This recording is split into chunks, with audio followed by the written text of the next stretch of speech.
كل سنة وانتم طيبين ورمضان كريم عليكم، وربنا يعود الأيام دي علينا بكل خير.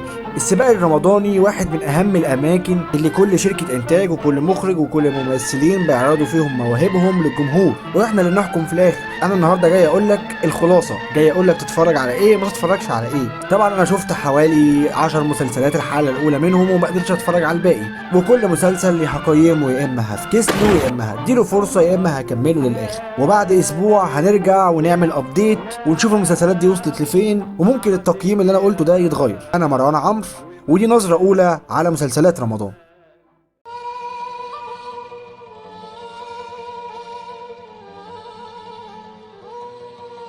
يا يا يا ويل. والبداية بمسلسل الكبير، وأخيرا رجع لنا المسلسل الكبير قوي بجزءه السادس، الجزء اللي كنا كلنا مستنيينه. وطبعا كعادة ميكي في الكبير المسلسل ما بيفشلش ان هو يضحكني. كان في شوية لقطات كنت بحسها مش في المستوى قوي، لكن انا عارف ان مسلسل بوتنشال وهيبقى كوميدي اكتر واكتر من الحلقة الاولى اللي عجبتني انا شخصيا. وطبعا مسلسل الكبير هكمله للاخر. المسلسل اللي بعد كده مسلسل مكتوب عليا لأكرم حسني. ما خبيش عليكم انا كنت مستغرب الناس معجبة ازاي بالمسلسل ده. انا شفت في المسلسل كمية قلاشات وظروف مش طبيعية. بس انت المفروض مدرس موسيقى، عارف يعني ايه سلم موسيقي، لكن اللي احنا سمعناه ده من سلم المطافي متهيألي. انا عاجبني، بيفكرني بحماقي. انا بيفكرني بحماتي.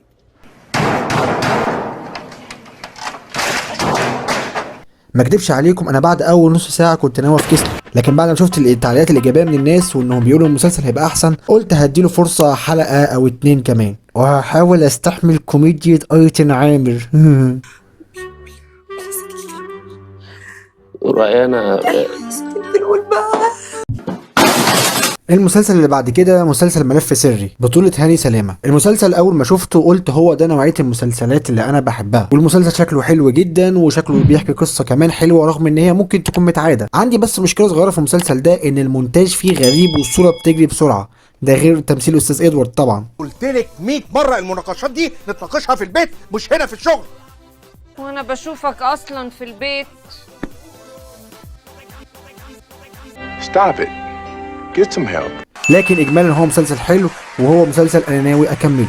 المسلسل اللي بعد كده مسلسل المشوار بطولة محمد رمضان، وهو مسلسل نفس القصة المعتادة، الكادح صاحب الأسرة الجدع. كنت قاعد زهقان جدا في أول نص ساعة من المسلسل وقلت خلاص ده وش واحد من المسلسلات اللي هفكسله، لكن حصل شوية سسبنس كده في أواخر الحلقة الأولى ممكن تخليني أبص على المسلسل وأديله فرصة.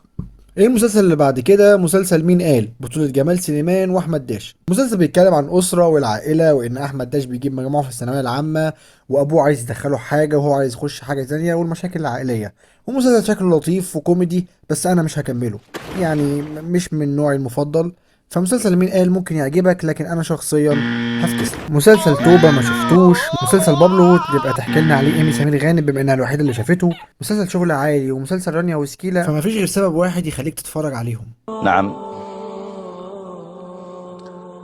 إنها المخدرات. نخش على اللي بعده مسلسل الاختيار. مسلسل الاختيار قصته معروفه وواضحه مش محتاجه ان انا اقولها، لكن بصراحة الحلقة الأولى كانت أقل من الحلقات الأولى في الموسمين اللي فاتوا، لكن ده لا يمنع إني هديله فرصة وهكمله نظرا للنجوم الكبار اللي فيه والتمثيل الرهيب. بالمناسبة أنا كنت من الناس اللي ماتت من الضحك أول ما شافت ياسر جلال، لكن بعد كده اقتنعت بتمثيله وهو عامل الدور كويس جدا. المسلسل اللي بعد كده مسلسل فاتن أمل حربي بطولة نيللي كريم وشريف سلامة. المسلسل قصته عن معاناة نيللي كريم في الجواز والعياط والحزن والنكد وزي ما أنت عايز تقول. مسلسل شكله حلو وممكن يعجب الناس، لكن انا من النوع اللي ما بحبش القصص دي، او ممكن اتفرج عليها بعد رمضان، لكن في رمضان ده هفكس.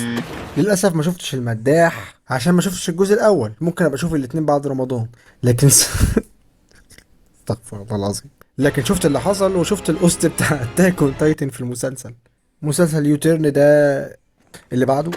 كنت اسمع برضو ريجينا عامله مسلسل ما شفتوش. والمسلسل اللي بعد كده مسلسل جزيرة غمام، قد يكون الافضل السنة دي. مسلسل بيتكلم عن جزيرة معينة في وقت معين، وشكل القصه عميقه وشكلها داخله في حتت اكتر من اللي احنا شفناه من الحلقه الاولى. المسلسل فيه كميه نجوم كويسين جدا في التمثيل، وشكلنا هنشوف عظمه جدا، والمسلسل ده طبعا انا هكمله. واخيرا مسلسل العائدون، واللي انا بحسه شويه شبه الاختيار، لكن بدايته كانت احسن من بدايه الاختيار بكتير. المسلسل يشد جدا، لكن لضيق الوقت انا هتفرج على حلقتين كمان، لو لقيته حاجه واو هكمله، ولو ما لقيتوش واو هشوفه بعد رمضان. وبس كده. لو انت رايك مختلف مع رايي قولهولي في الكومنتات، واشوفكم بقى بعد اسبوع ونشوف المسلسلات دي وصلت لايه. سلام.